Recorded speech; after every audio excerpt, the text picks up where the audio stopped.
अस्सलाम वालेकुम, मैं हूं मोहम्मद ज़िशान। पाकिस्तान में एक प्रोपेगेंडा चल रहा है और ये कहा जा रहा है कि पाकिस्तान अमेरिका को अड्डे देने जा रहा है। अड्डे देने से ये होगा कि अमेरिका और जगह कौन सी मुंतखब की जा रही है मुबैना तौर पे, वो ये कहा जा रहा है कि अमेरिका जो है वो बलूचिस्तान में अब अड्डे बनाएगा। अब अमेरिका बलूचिस्तान में क्या सूरत हाल इख्तियार करना चाह रहा है, वो ये कि वो चाहता है कि वहाँ से हम अफ़गानिस्तान पर भी नज़र रखें और वहीं से हम ईरान पर भी नज़र रखें, लेकिन ये बड़ा मुश्किल हो जाएगा। मामला ये है कि इस हुकूमत ने कोई किसी किस्म का फ़ायदा पाकिस्तान को नहीं दिया। पाकिस्तान को ना तो मुआशी लिहाज से, ना दिफाई लिहाज से, और पाकिस्तान के इदारों को इन्होंने कमज़ोर कर दिया। अब मामला क्या है? मामला ये है कि पाकिस्तान ये हुकूमत जो है वो अड्डे देगी और मामला फ़ौज पे आएगा। पाकिस्तान इतना कमज़ोर नहीं है कि अपने अड्डे दे दे। वो जो मुशर्रफ का दौर था वो गया, अब ऐसा नहीं हो सकता। अब तब सोशल मीडिया नहीं था, तब किसी किस्म की आवाज़ नहीं उठ सकती थी। अब आवाज़ें भी उठेंगी, अब उसके ख़िलाफ़ रेजिस्टेंस भी होगी, अब पाकिस्तान में प्रोटेस्ट भी होंगे और पाकिस्तान बिल्कुल भी, पाकिस्तान की आवाम ये नहीं चाहेगी। दूसरी तरफ अगर आप अड्डे दे भी देते हैं तो आपको ना ईरान छोड़ेगा, ना अफ़गानिस्तान के तालिबान छोड़ेंगे। वो भी आपके ख़िलाफ़ दोबारा सरगर्मियों में हिस्सा लेंगे। पाकिस्तान में दोबारा इंतशार फैलाने के लिए धमाके होंगे और पाकिस्तान मुख्तलिफ़ इलाक़ों में पाकिस्तान अदम इस्तेहकाम का शिकार होगा। पाकिस्तान पहले ही मईशत की वजह से नीचे जा रहा है। आपको याद होगा कल दो तीन दिन पहले या कल ज़्यादा ये ख़बर गर्दिश कर रही थी कि इम्पोर्टेड कंपनी ने अपने नुमाइंदा अमेरिका भेजा था और उसने IMF से डील करनी थी और डील के हवाले से उन्होंने बात करना थी कि हमें 1.2 बिलियन का जो बेल आउट पैकेज है वो दिया जाए। लेकिन शायद अमेरिका और IMF उनको भी पता है कि ये मांगे तांगे की हुकूमत है, ये कुछ दिन बाद गिर जाएगी, ये नहीं हो सकेगा। इस वजह से उन्होंने वो बेल आउट पैकेज रोक के रखा हुआ था। अब मामला क्या है? तारिक फ़ातमी ने उनसे रब्ता किया था और तारिक फ़ातमी से मुलाकात हुई थी अमेरिकन हुकाम्स की, लेकिन अमेरिकन हुकाम्स ने जब पाकिस्तानी सहाफ़ी ने उनसे वज़ीर ख़ारजा से, अमेरिका के वज़ीर ख़ारजा से, सेक्रेटरी ख़ारजा से बात की तो उनसे पूछा कि आपकी तारिक फ़ातमी से बात हुई है, तो उन्होंने इसका जवाब नहीं दिया, जवाब देना मुनासिब नहीं समझा। अब मामला क्या है? अब मामला ये है कि अमेरिका की जो डिप्टी सेक्रेटरी हैं उनसे जनरल बाजवा ने फ़ोन पे बात की है और फ़ोन पे बात करके उनसे रिक्वेस्ट की है और उन पे ज़ोर दिया है कि आप IMF पे ज़ोर दें कि वो हमें बेल आउट पैकेज दें। हमारी मईशत नीचे जा रही है, हमारे रिज़र्व्स कम हो रहे हैं, हमारा जो करंट अकाउंट डेफिसिट है वो पहले से ही खसारे में है, तो पाकिस्तान जो है वो मुआशी लिहाज से कमज़ोर हो रहा है, पाकिस्तान दिवालिया होने के करीब है। हमारी मदद की जाए। हम कर्ज़े देने के अहल नहीं हैं, हम आवाम के लिए फ़लाही काम करने के अहल नहीं हैं। पाकिस्तान इस वक्त बड़ा मुआशी तौर पे कमज़ोर हो चुका है। डॉलर्स जो हैं वो बाहर जा रहे हैं, पाकिस्तान के रिज़र्व्स वो कम हो रहे हैं। इमरान खान गया था और इमरान खान 22 अरब डॉलर के ज़र मुबादला के ज़खायर छोड़ के गया था। कल की खबर है 8.75 मिलियन रुपए इस वक्त पाकिस्तान के पास हैं। कितने कम हो गए? तकरीबन 14 अरब डॉलर पाकिस्तान के कम हो गए। और ये किन दिनों में हुए? इस 4 महीने में ये सारी मामलात हुए। जनरल बाजवा ने डिप्टी सेक्रेटरी को कॉल की और उनसे कहा कि हमारा बेल आउट पैकेज मंजूर करवाएं, हम दिवालिया हो जाएंगे, हमारे पास किसी किस्म के कर्ज़े देने की सलाहियत नहीं रहेगी और हम पाकिस्तान की फ़लाह के लिए काम नहीं कर पाएंगे। अब ये सारी चीज़ें हुई हैं, उसके बदले में डिमांड क्या होगी? डिमांड ये हो सकती है कि आप हमें अड्डे दें, डिमांड ये हो सकती है कि आप हमें जो आपका दिफाई प्लान है वो हमें दें, आप अपने जो एटमी असासे हैं वो हमें दें, तो ये डील्स हो सकती हैं। लेकिन पाकिस्तान की फ़ौज को और पाकिस्तान के इदारों को इसमें किरदार अदा करना चाहिए, इस पर नज़र रखनी चाहिए। ये सोशल मीडिया का दौर है, ख़बरें आ जाती हैं, ख़बरें निकल आती हैं। पाकिस्तान का मीडिया बहुत फास्ट है, सोशल मीडिया बहुत फास्ट है, वो उस पर आवाज़ उठाएगा। अगर तो अड्डे दिए, इमरान खान को क्यों निकाला था? अड्डे देने की वजह से निकाला था। एक सहाफ़ी ने सवाल पूछा कि अगर अमेरिका आपसे अड्डे मांगता है तो क्या आप देंगे? तो इमरान खान ने कहा कि एब्सोल्युटली नॉट। और एब्सोल्युटली नॉट का जो खमियाजा है उनको अपनी हुकूमत गिरा के या अपनी हुकूमत छोड़ के उसका खमियाजा भुगतना पड़ा। लेकिन इमरान खान का बयानिया मजबूत हो रहा है, इमरान खान का बयानिया मजबूत है। इनके पास क्या है? इस इंपोर्टेड कंपनी के पास है ही क्या? ये क्या करना चाह रहे हैं? इनके पास कोई मुआशी प्लान नहीं है, इनके पास कोई किसी किस्म का आइंदा मुस्तकबिल का प्लान नहीं है। ये पाकिस्तान को डिफ़ॉल्ट की तरफ लेके जा रहे हैं, ये पाकिस्तान को दिवालिया करके छोड़ेंगे, ये पाकिस्तान के वसी तर मफाद में नहीं हैं। इलेक्शन की डेट अनाउंस होगी तो ये सारे मामलात होंगे। अब एक ऑर्डिनेंस पास हुआ, जिसमें वज़ीर आज़म शहबाज शरीफ, इम्पोर्टेड वज़ीर आज़म शहबाज शरीफ ने ये ऑर्डिनेंस पास किया। और ये ऑर्डिनेंस आया कि पाकिस्तान के अगर रिज़र्व्स कम हैं तो पाकिस्तान अपना जो असासे हैं, जो कौमी असासे हैं वो बेच सकते हैं। कोई पहाड़ बेच दिया, कोई सड़क बेच दी, कोई टूल प्लाज़ा बेच दिया, कोई मोटरवे बेच दी।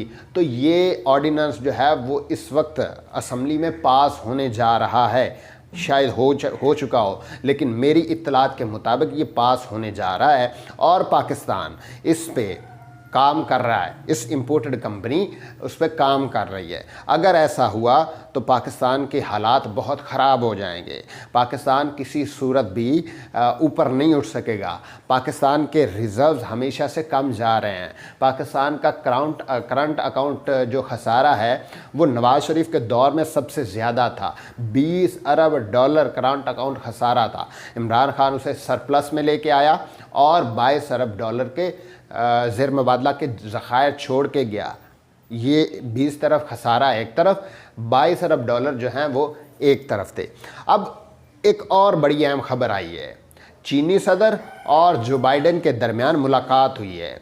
वहाँ पे मुलाकात में ये हुआ है कि अमेरिका जो है वो ताइवान जाना चाहता है। वहाँ पे हो सकता है वो हमला कर दे, लेकिन उनको याद रखना चाहिए कि ताइवान में उनको कितनी बड़ी शिकस्त हुई है, अमेरिकन को कितनी बड़ी शिकस्त हुई है। इतना लंबा सफ़र करके अब तो वो गलती नहीं करेंगे। ताइवान पे आके वो किसी किस्म की रेजिस्टेंस नहीं करेंगे।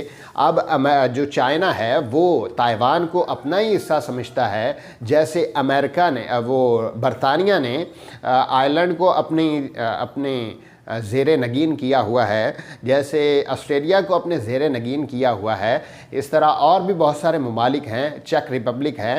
तो इसी तरह चाइना ने ताइवान को भी अपने ज़ेरे नगीन किया हुआ है। अगर ताइवान पे अमेरिका ने हमला किया तो चीन चुप करके नहीं बैठेगा, चीन उस पर रेजिस्टेंस दिखाएगा, चीन हमला करेगा, चीन अमेरिका की ईंट से ईंट बजा देगा। आप ये देखें, आप ये समझें। अड्डे चाहिए, अमेरिका को अड्डे चाहिए पाकिस्तान में।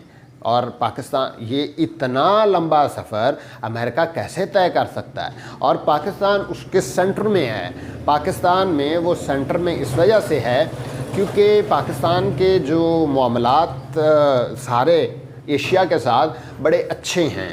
अमेरिकन चाहते हैं कि पाकिस्तान हमें अड्डे दे, हम अफ़गानिस्तान पे भी नज़र रखें, हम ईरान पे भी नज़र रखें, हम इराक़ पे भी नज़र रखें और जब चाहें वहाँ पे हमला कर दें।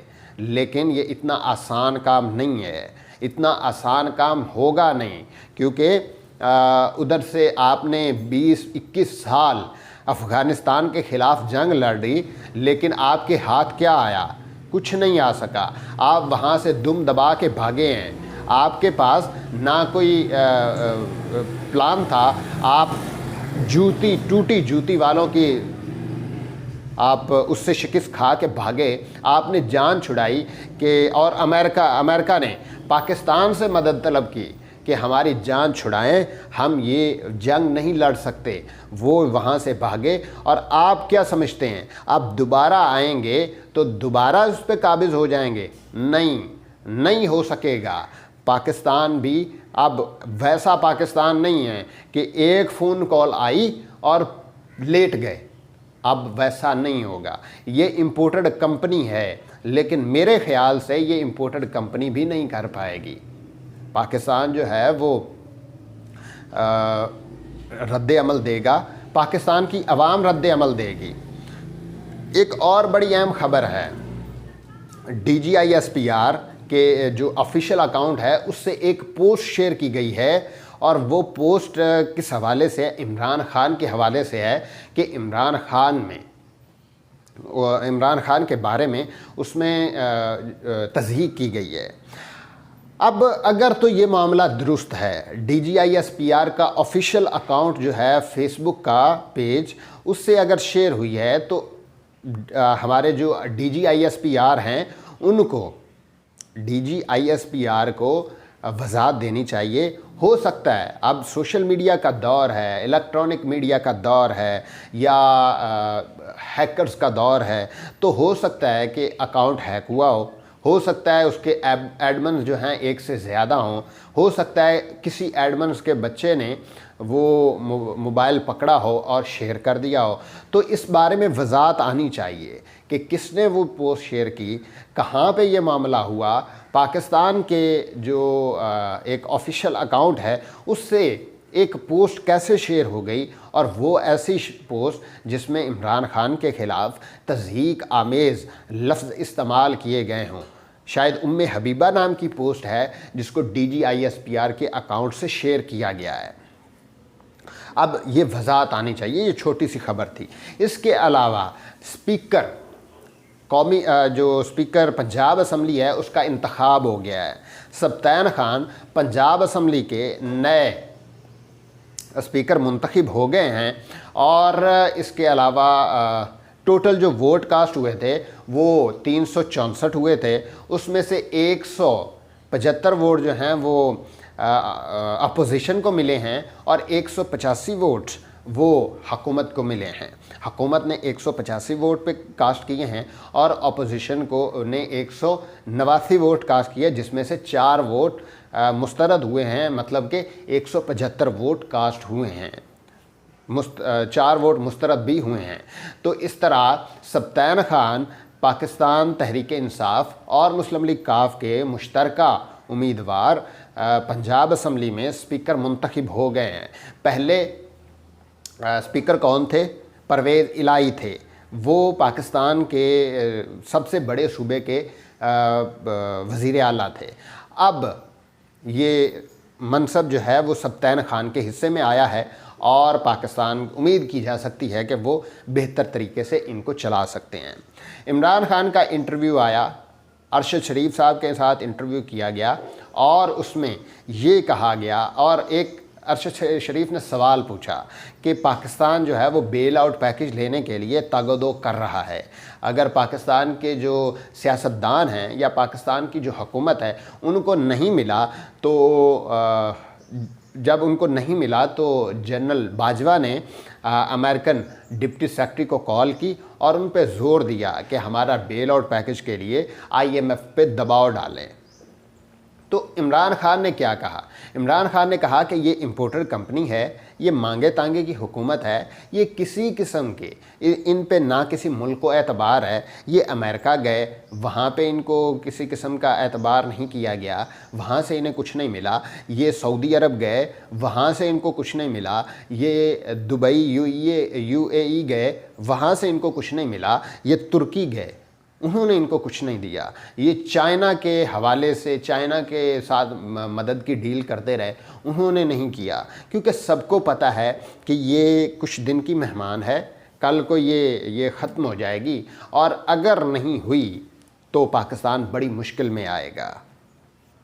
अब ये मामलात हैं, पाकिस्तान के ख़िलाफ़ प्रोपेगेंडा किया जा रहा है। अमेरिकन्स की जो इम्पोर्टेड कंपनी है या ये जो पाकिस्तान के बैरूनी अनासर हैं, जो मुखालिफ अनासर हैं, उनके ख़िलाफ़ के पाकिस्तान अड्डे देने जा रहा है। ऐसा ना पाकिस्तान की आवाम करने देगी, ना ही पाक फ़ौज करने देगी।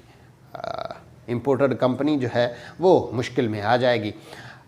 इसके अलावा DGISPR को वजाहत करनी चाहिए। और ये सारी चीज़ें जो हैं आज की वीडियो का हिस्सा थीं। अगली वीडियो के साथ आपकी खिदमत में हाजिर होंगे।